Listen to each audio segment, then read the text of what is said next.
নমস্কার বন্ধুরা, কেমন আছো তোমরা সকলে? সুকান্ত স্বামীর আরও একটি নতুন ব্লগে তোমাদের সকলকে স্বাগত। তো গত ভিডিওগুলো তোমরা দেখেছো যে আমি ছিলাম বাবার বাড়িতে, ঘুরতে গিয়েছিলাম। তো তারপরেই আমি চলে এসেছি এখন শ্বশুরবাড়িতে। আর শ্বশুরবাড়ি এসে মনটা ঠিক ভালো নেই, কারণ মনটা খুব খারাপ করছে মা বাবার জন্য। আসলে এইবার গিয়ে অনেক কদিন ছিলাম, তো তাই খুব মায়া পড়ে গিয়েছে। মানে এখানে যখন থাকি অনেকগুলো দিন, তো এখান থেকে ওখানে যাওয়ার সময় এখানকার জন্য মনটা খারাপ করে, আর ওখান থেকে যখন চলে আসি তখন আবার ওখানের জন্য মনটা খুব খারাপ করে। আর মা বাবার মতো তো কেউ হয় না। সব থেকে পৃথিবীতে যদি আপন কেউ থাকে তাহলে সেটা হচ্ছে মা বাবা। তো এমনিতেই মা বাবার জন্য মনটা আমার খুব খারাপ। তো শরীরটাও খুব ভালো নেই ওখান থেকে ঘুরে আসার পর, তার জন্য আর আমি তেমন কোনো ভিডিও তোমাদের সাথে আর শেয়ার করছি না। তো এটা হচ্ছে ধর্মরাজ পুজো, তো আমার বাবার বাড়ির গ্রামেরই।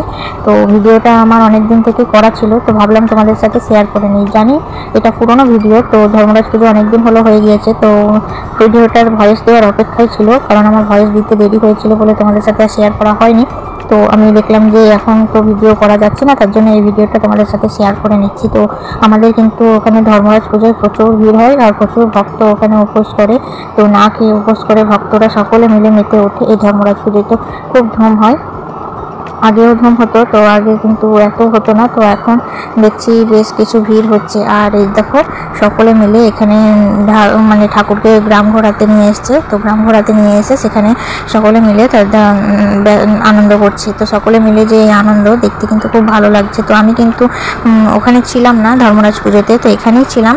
তো এই ভিডিওটা তোলা ছিল, আমার বোন তুলে রেখেছিল, তো সে পাঠিয়েছিল আমাকে। তো এটা তার জন্য আমি তোমাদের সাথে শেয়ার করতে পারছি। তো তোমরা জানিও তোমাদের গ্রামে যাদের হয় ধর্মরাজ পুজো তাদের কেমন হয়। তো এখন তো শ্রাবণ মাস চলছে, শিবের মাস। তো এখন আমাদের গ্রামে তো এই শ্রাবণ মাসের শেষের দিকে এখানে আমাদের ভক্ত হয়। তো এখানেও কিন্তু আমাদের রীতিমতো এরকম একটা অনুষ্ঠান হয়। তো সেটা আমি তোমাদের সাথে পরে শেয়ার করব। আর এখন দেখো এই যে গ্রাম ঘোরানো হয়ে গেলে এখানে যে ঠাকুর আছে আমাদের ধর্মরাজ ঠাকুর, তো সেটাকে দিঘি থেকে স্নান করিয়ে নিয়ে এসে তাকে ভালোভাবে পুজো করা হয় এবং তার গায়ে সমস্ত সিঁদুর তারপরে তেল সমস্ত কিছু মাখিয়ে তাকে শুদ্ধভাবে তাকে ভালো করে স্নান করিয়ে গোটা গ্রাম ঘোরানো হয়। আর তারপরেই দেখো ভক্তদের মধ্যে এখানে ঐতিহাসিক শবদাহ হয়। তো এই যে ভক্তর মধ্যে একজনকে এখানে জীবন্ত দাহ করা হয়।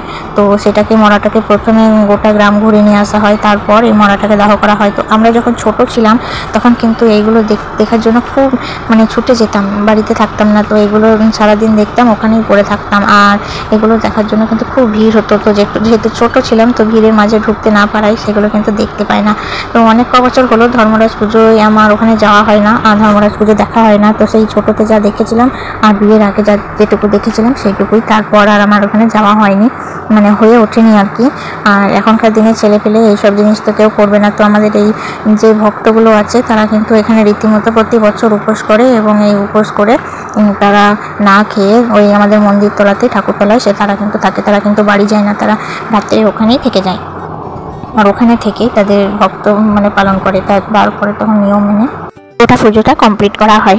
তো যাই হোক, দেখো বাবার বাড়ি থেকে যখন চলে আসছিলাম তখন তো মনটা এমনিতেই খুব খারাপ করছিল, আর এখানে এসে মনটা যখন খারাপ করছে তখন এই যে ভিডিওগুলো এগুলো দেখছি, তো বাবার বাড়ির চেনা জায়গাগুলো সব চোখের সামনে ফুটে উঠছে, তাতে মনটা কিন্তু একটু হলেও ভালো হচ্ছে। তো যারা মেয়ে তারা কিন্তু বুঝতে পারবে এই কষ্টটা, যে এই দিনে সকলেরই কিন্তু মনটা খারাপ হয়।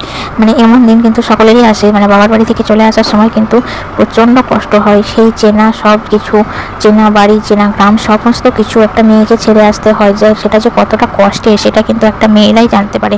তো এরকম যদি হতো যে ছেলেরা যেত, তো কিন্তু উল্টো যদি হতো, কিন্তু সেটা তো আর কিছু করার নাই, কিছু করার নেই, মেনে নিতেই হবে।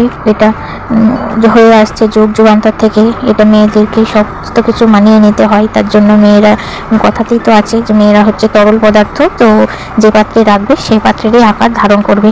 তার জন্য ভগবান কিন্তু সমস্ত কষ্টটা সেই যুগ যুগান্তর থেকে প্রথমে মেয়েদিকেই দিচ্ছে। তো মেয়েদিকেই সমস্ত কিছু কষ্টটা করতে হয়। তো ছেলেদের কিন্তু কষ্টটা কিন্তু অতটাও নেই, মানে খুব স্বাধীন তারা। তো দেখো যাই হোক, এখানে অনেকটাই কথা বলতে বলতে দেখো এখানে ভক্তরা নাচতে নাচতে হঠাৎ একটা ভক্ত অসুস্থ হয়ে পড়েছে। তো তাকে নিয়ে ওখানে দূরে গিয়ে বসালো এবং জল টল ঢাললো মাথায়। মানে এই যা গরম পড়েছে, তো এই রোদ গরমে সে ভক্ত নাচ করতে করতে তো অসুস্থ হয়ে পড়েছে। আর এই দেখো এইটা হচ্ছে আমাদের ধর্মরাজ পুজো মেন আকর্ষণ, মানে এইটা না করলে হয়ই না।